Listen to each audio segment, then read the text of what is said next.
एक औरत जब नींद से उठी तो देखा कि वो किसी सुनसान टापू पर फंस गई है। उसने तुरंत पास पड़े आदमी की नब्ज चेक की। शुक्र है, वो अभी जिंदा था।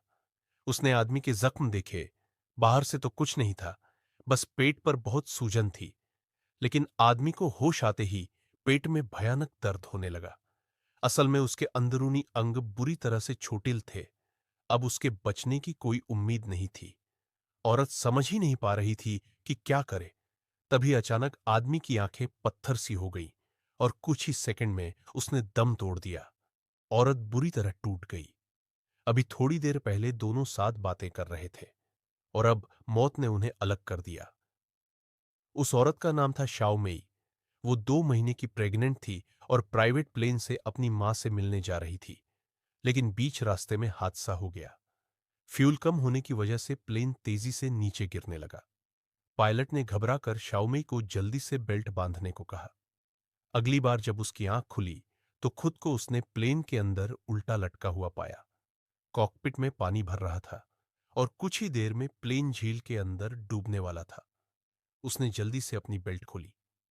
पायलट जिंदा तो था, लेकिन उसकी दोनों टांगें बुरी तरह फंस चुकी थी। शाओमेई उसे बचाने ही वाली थी कि तभी को पायलट आदमी अकेले ही खिड़की से भाग निकला। पानी झट से अंदर भरने लगा और कुछ ही सेकंड में शाओमेई की कमर तक पानी आ गया। बेचारी शाओमेई बस देखती रह गई कि पायलट डूब गया और वो कुछ कर नहीं पाई। शुक्र है, उसे तैरना आता था।